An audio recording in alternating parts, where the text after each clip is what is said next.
Hi all, welcome back to my channel. അപ്പോൾ ഇന്ന് ഞാൻ ചെയ്യാൻ പോകുന്ന വീഡിയോ എന്ന് പറയുന്നത് എൻ്റെ ഡീപ്പ് ഓയിലിംഗ് ഹെയർ കെയർ റുട്ടീനാണ്. അപ്പോൾ എനിക്ക് ഷോർട്ടായിട്ടുള്ള ഹെയറിൽ നിന്ന് വളരെ പെട്ടെന്നാണ് ഹെയർ ഗ്രോത്ത് വരുന്നത്. അപ്പോൾ അതിൻ്റെ ഒരു സീക്രറ്റ് ഷെയർ ചെയ്യാമെന്ന് വിചാരിച്ചു. ഇതിനകത്ത് അത്ര വലിയ കാര്യങ്ങളൊന്നുമല്ല, സിമ്പിളായിട്ടുള്ള ഡീപ്പ് ഓയിലിംഗ് ഹെയർ ടെക്നിക്കാണ് ഞാനിപ്പോൾ ഈ വീഡിയോയ്ക്കകത്ത് പറയാൻ പോകുന്നത്. എനിക്ക് ആക്ച്വലി ഞാൻ ഒത്തിരി ഹെയർ കെയർ ഒന്നും കൊടുക്കാഞ്ഞിട്ട് പോലും നല്ലപോലെ വളരുന്നതിൻ്റെ ആ ഒരു സീക്രറ്റും കൂടെ ഇതാണ്. മെയിനായിട്ട് നമുക്ക് വീക്ക്ലി വൺസ് അല്ലെങ്കിൽ 2 ആഴ്ച കൂടി ഇരിക്കുമ്പോഴെങ്കിലും ഇങ്ങനൊരു ഡീപ്പ് ഓയിലിംഗ് ചെയ്യുന്നത് നമ്മുടെ സ്കാൽപ്പിന് നല്ലതാണ്. അപ്പം മെയിനായിട്ടും ഫസ്റ്റ് എന്ന് പറയുന്നത് നമ്മുടെ ഫുൾ തലമുടി നല്ല ഗ്യാപ്പുള്ള കോമ്പ് നമുക്ക് കിട്ടും. അപ്പോൾ അങ്ങനത്തെ ഒരു കോമ്പ് വെച്ചിട്ട് നമ്മുടെ ജടയെല്ലാം കളഞ്ഞ് ക്ലിയർ ആക്കുക എന്നുള്ളതാണ്. അതുപോലെ തന്നെ ഇവിടെ ഞാൻ യൂസ് ചെയ്തേക്കുന്ന വീട്ടിലുണ്ടാക്കിയ കോക്കനട്ട് ഓയിലാണ്. അപ്പോൾ ഇതെന്ന് പറയുന്നത് നമ്മൾ കുറച്ചൊരു ക്യാപ്പിനകത്ത് ആവശ്യത്തിന് എടുക്കുക. അതുപോലെ തന്നെ ഇത് നമ്മുടെ ഫിംഗർ ടിപ്സ് വെച്ചാണ് നമ്മൾ സ്കാൽപ്പിലോട്ട് മസാജ് ചെയ്ത് കൊടുക്കുന്നത്. അപ്പം നമ്മൾ നോർമലി പണ്ടൊക്കെ നമുക്ക് കാണാം, ചില അമ്മമാരൊക്കെ ആണെങ്കിലും അമ്മച്ചിമാർ നമ്മൾ ഈ ഉള്ളം കൈക്കകത്ത് വെച്ചിട്ട് ജസ്റ്റ് പുറത്ത് ഇങ്ങനെ മുടിയിലോട്ട് തേക്കുന്നതാണ് നമ്മൾ കൂടുതലും കണ്ടുവരുന്നത്. ഇങ്ങനെ ചെയ്തതുകൊണ്ട് നമ്മുടെ സ്കാൽപ്പിലോട്ട് ആ ഒരു എണ്ണയൊന്നും പിടിക്കുന്നില്ല. അപ്പം നമ്മൾ മസ്റ്റായിട്ടും ഈ ഒരു ക്യാപ്പിനകത്ത് നമ്മൾ എണ്ണ എടുക്കുകയും അതുപോലെ തന്നെ നമ്മുടെ ഫിംഗർ ടിപ്സ് വെച്ച് വേണം നമ്മൾ നല്ലപോലെ സർക്കുലർ മോഷനിൽ നമ്മൾ മസാജ് ചെയ്യാനായിട്ട്. അതുപോലെ തന്നെ ഒരു ചെറിയ ചൂടോടെ നമുക്ക് ഈ എണ്ണ നമുക്ക് മസാജ് ചെയ്യാവുന്നതാണ്. നമ്മൾ ഒത്തിരി ചൂട് നമ്മുടെ സ്കാൽപ്പിനെ അത് നല്ലതല്ല. അപ്പോൾ അത് ഒത്തിരി ചൂടാവാതെയും നമ്മൾ നോക്കണം. അതുപോലെ തന്നെ നമ്മൾ ഈ മസാജ് ചെയ്യുമ്പോഴായിട്ട് ജെൻറ്റിലായിട്ട് നമ്മൾ മസാജ് ചെയ്താൽ മതി. ഒത്തിരി ഫോഴ്സ് കൊടുക്കുവാണെങ്കിൽ നമ്മുടെ വീക്കായിട്ടുള്ള ഹെയർ എല്ലാം പൊഴിഞ്ഞു പോകാനുള്ള ചാൻസ് ഉണ്ട്. അപ്പോൾ അവിടെ ഒരു എക്സ്ട്രാ സ്ട്രെങ്ത് അവിടെ വന്നിട്ട് അതൊരു നമ്മുടെ ഹെയറിനെ പുൾ ചെയ്ത് അത് ഹെയർ ഫോളിലോട്ട് നയിക്കും. നമ്മുടെ ഹെയറിൽ ഈവനായിട്ട് നമ്മൾ ഓയിലും അതുപോലെ തന്നെ സ്കാൽപ്പിലും ഈവനായിട്ട് എല്ലായിടത്തും ഓയിൽ അപ്ലൈ ചെയ്യാൻ ശ്രദ്ധിക്കുക. അതുപോലെ തന്നെ നമ്മുടെ ഹെഡ് ഇൻവേർട്ടഡ് പൊസിഷനിലാക്കിയതിന് ശേഷം നമ്മുടെ തലയുടെ പുറകു വശം നല്ലപോലെ സ്കാൽപ്പിൽ ഈ ഓയിൽ മസാജ് ചെയ്യാൻ ശ്രദ്ധിക്കുക. അപ്പം ഇങ്ങനെ നമ്മൾ ചെയ്യുമ്പോഴത്തേക്കും ഇതൊരു നല്ലൊരു ഹെയർ ഗ്രോത്തിന് ഇമ്പോർട്ടൻസ് കൊടുക്കുന്ന ഒരു പൊസിഷനാണിത്. നമ്മളിങ്ങനെ മസാജ് ചെയ്യുമ്പോഴത്തേക്കും നമ്മുടെ ഹെഡിൻ്റെ ബ്ലഡ് സർക്കുലേഷൻ കൂടും. അതുപോലെ തന്നെ നമ്മുടെ ഹെയർ ഫോളിക്കിൾസ് സ്ട്രെങ്തൻ ചെയ്യാൻ ഹെൽപ്പ് ചെയ്യുകയും നമ്മുടെ ഹെയർ ബ്രേക്കേജ് നമ്മൾ കുറയ്ക്കാനും ഹെൽപ്പ് ചെയ്യും. ഹെയർ ഫോളും കുറയ്ക്കാൻ ഹെൽപ്പ് ചെയ്യുന്നതായിരിക്കും. ഡീപ്പ് ഓയിലിംഗ് ചെയ്യുന്നവർക്ക് ഡാൻഡ്രഫ് കുറവായിട്ടാണ് കണ്ടുവരുന്നത്. അതുപോലെ തന്നെ ഈ ഡീപ്പ് ഓയിൽ ചെയ്യുമ്പോഴത്തേക്കും ഈ ഓയിൽ ഹെയർ ഷാഫ്റ്റിൻ്റെ ഉള്ളിലോട്ട് പോവുകയും അതുപോലെ തന്നെ നമ്മുടെ ഹെയറിൻ്റെ ഉള്ളിൽ നിന്ന് തന്നെ ആ ഡാമേജ് റിപ്പയർ ആയിട്ടാണ് വീണ്ടും നമ്മുടെ പുതിയ ഹെയർ വളരുന്നത്. നോർമൽ ഓയിലിനെക്കാട്ടിലും നമ്മൾ ഈ ഓയിൽ കുറച്ച് വാമായിട്ടാണ് നമ്മുടെ തലയിൽ പുരട്ടുന്നതെന്നുണ്ടെങ്കിൽ ഇത് നല്ലതായിരിക്കും. കാരണം എന്താണെന്ന് വെച്ചാൽ വാം ഓയിലാണെങ്കിൽ നമ്മൾ പുരട്ടുമ്പോഴത്തേക്കും ഇത് ഹെയർ ക്യൂട്ടിക്കിൾസിനെ ഓപ്പൺ ആക്കാൻ ഹെൽപ്പ് ചെയ്യുന്നുണ്ട്.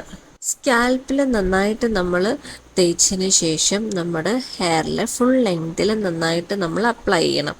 അപ്പം നമ്മൾ മറന്നു പോവാതെ അപ്ലൈ ചെയ്യേണ്ട ഒരു ഏരിയ ആണ് ഈ ഹെയറിൻ്റെ ഏറ്റവും എൻഡ് എന്ന് പറയുന്നത്. അത് നമ്മൾ പലപ്പോഴും വിട്ടുപോകാറുണ്ട്. നമ്മൾ കൂടുതലും സ്കാൽപ്പിലാണ് കോൺസെൻട്രേറ്റ് ചെയ്യുന്നത്. അപ്പോൾ നമ്മൾ ഈ എൻഡിൽ നമ്മൾ അപ്ലൈ ചെയ്യുമ്പോഴത്തേക്കും ഇതിൻ്റെ ഗുണം എന്തുവാന്ന് വെച്ചാൽ നമുക്ക് സ്പ്ലിറ്റ് എൻഡ്സ് കുറയ്ക്കാനായിട്ട് ഹെൽപ്പ് ചെയ്യുന്നുണ്ട്. നല്ല റിസൾട്ട് കിട്ടാനായിട്ട് നമുക്ക് ആഴ്ചയിൽ 1-2 തവണ നമുക്കിത് യൂസ് ചെയ്യാവുന്നതാണ്. അതുപോലെ തന്നെ നമ്മൾ ഈ ഡീപ്പ് ഓയിലിംഗ് ചെയ്യുമ്പോഴത്തേക്കും ഹെയറിൻ്റെ നാച്ചുറൽ ഷൈൻ കിട്ടാനായിട്ടും ഹെൽപ്പ് ചെയ്യും. അതുപോലെ തന്നെ നമുക്ക് എക്സ്ട്രാ ബെനിഫിറ്റ്സിന് വേണ്ടിയിട്ട് നമുക്ക് ഈ കോക്കനട്ട് ഓയിലിനകത്ത് ലാവൻഡർ ഓയിലോ അല്ലെങ്കിൽ റോസ്മേരി ഓയിലോ നമുക്ക് ആഡ് ചെയ്യാവുന്നതാണ്.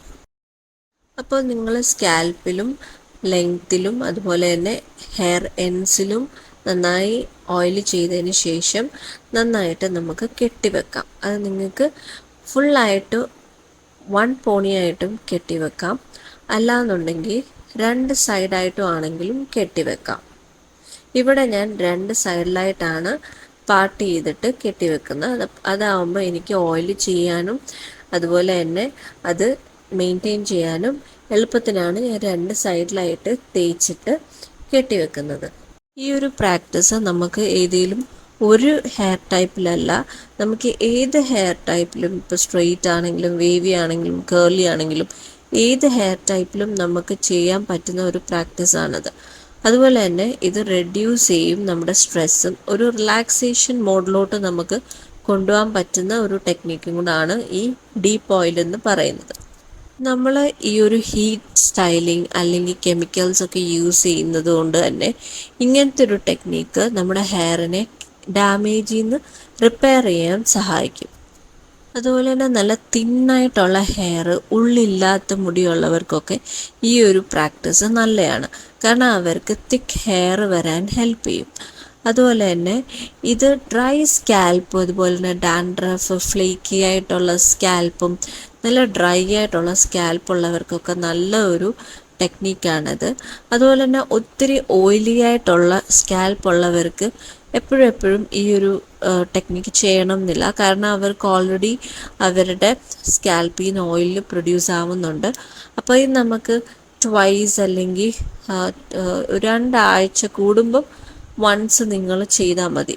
ബാക്കിയുള്ളവർ ഡ്രൈ സ്കാൽപ്പായിട്ടൊക്കെ ഉള്ളവർ ആഴ്ചയിൽ ഒരിക്കലെങ്കിലും മിനിമം ചെയ്യുന്നത് നല്ല ഗുണം ചെയ്യും. ഇവിടെ ഞാൻ ഹെയർ പിൻ ചെയ്യാൻ യൂസ് ചെയ്തേക്കുന്ന ഒരു വെയിലിൻ്റെ കൂമ്പാണ് കേട്ടോ. നമ്മൾ വെയിലിലൊക്കെ കുത്തത്തില്ലേ, ആ ബ്രൈഡൽ വെയിലിൻ്റെ അറ്റത്തൊരു ചെറിയ കൂമ്പുണ്ടാവും. അപ്പോൾ ആ കൂമ്പാണ് നമ്മൾ ഹെയർ ബന്നിലൊക്കെ കുത്തി വെക്കുന്നത്. അപ്പോൾ അതാണെങ്കിൽ നമുക്ക് പെട്ടെന്ന് വെക്കാനും എടുക്കാനും ഒക്കെ നല്ല എളുപ്പമായിരിക്കും. അപ്പോൾ ഇത് നമുക്ക് ഓൺലൈനായിട്ട് വാങ്ങിക്കാൻ കിട്ടും. പക്ഷേ ഇത് നമുക്ക് വേണ്ടാന്നുണ്ടെങ്കിൽ നോർമലായിട്ടുള്ള റബ്ബർ ബാൻഡോ അല്ലെങ്കിൽ പെട്ടെന്ന് കുത്താവുന്ന ക്ലിപ്പൊക്കെ വെച്ചാണെങ്കിലും നമുക്കിങ്ങനെ പിൻ ചെയ്യാവുന്നതേ ഉള്ളൂ. അതുപോലെ തന്നെ നമുക്കിത് ഒരു 15 to 20 മിനിറ്റ്സ് എങ്കിലും വെക്കുന്നത് നല്ലതായിരിക്കും. അപ്പോൾ അതൊന്ന് ആ എണ്ണയൊന്ന് പിടിച്ചതിന് ശേഷം വേണം നമ്മൾ പിന്നെ ഷാമ്പൂ ഇട്ട് കഴുകി കളയാനായിട്ട്. ഇതുപോലെ ഗ്യാപ്പുള്ള പല്ലുള്ള കൂമ്പ് വളരെ ഇമ്പോർട്ടൻ്റ് ആണ്. കുറേ നാൾ കഴിഞ്ഞാണ് ഞാനും ഇത് വാങ്ങിക്കുന്നത്. ഇത് ശരിക്കും പറഞ്ഞാൽ നമുക്കിതുപോലെ ഓയിൽ ചെയ്യാനും അല്ലെങ്കിൽ നനഞ്ഞ് നമ്മുടെ മുടി കുളിച്ചിട്ടൊക്കെ കഴിഞ്ഞിട്ട് നമുക്ക് കോംബ് ചെയ്യാനൊക്കെ ഹെൽപ്ഫുള്ളായിരിക്കും. ഞാൻ ആഴ്ചയിൽ ഒരിക്കൽ ഡീപ്പ് ഓയിലിംഗ് ചെയ്യാറുണ്ട്. ഇനിയിപ്പം സമയം കിട്ടിയില്ല എന്നുണ്ടെങ്കിൽ ഞാൻ 2 ആഴ്ച കൂടിയിരിക്കുമ്പോഴെങ്കിലും ഒരു വട്ടം ചെയ്യാറുണ്ട്. ബാക്കിയുള്ള ദിവസം ഞാൻ ഇടവിട്ട് സ്കാൽപ്പിൽ ഓയിൽ ചെയ്യാറുണ്ട്. അതുപോലെ തന്നെ നമ്മളിപ്പം ജോലിക്കൊക്കെ എപ്പോഴും പോകുന്നവരാണ്, പുറത്തൊക്കെ പോകുന്നവരാണെങ്കിൽ എപ്പോഴും നമുക്ക് ഡീപ്പ് ഓയിലിങ്ങോ അല്ലെങ്കിൽ സ്കാൽപ്പിൽ എണ്ണ തേച്ചിട്ട് പോകാൻ ഇഷ്ടപ്പെടാത്തവർ ഒത്തിരി പേരുണ്ട്. ഷാമ്പു ചെയ്ത ഹെയർ ആയിരിക്കും അവർക്കിഷ്ടം. അപ്പം അങ്ങനെയുള്ളവരാണെങ്കിൽ ഒരാഴ്ച അല്ലെങ്കിൽ 2 ആഴ്ച കൂടുമ്പോൾ ഒരു വട്ടമെങ്കിലും ചെയ്യുക. അതുപോലെ തന്നെ ഒരു 4 to 5 ഡേയ്സ് ഗ്യാപ്പിൽ സ്കാൽപ്പ് ഓയിലും കൂടെ ചെയ്ത് കഴിഞ്ഞിട്ടുണ്ടെങ്കിൽ നല്ലതായിരിക്കും ഹെയർ ഗ്രോത്തിന്. അപ്പോൾ ഈ ഒരു വീഡിയോ നിങ്ങൾക്ക് എല്ലാവർക്കും ഇഷ്ടപ്പെട്ടെന്ന് വിചാരിക്കുന്നു. അതുപോലെ തന്നെ നിങ്ങൾക്ക് എന്തെങ്കിലും ഡൗട്ട് ഉണ്ടെങ്കിൽ നിങ്ങൾക്ക് കമൻറ്റ് ചെയ്യാം.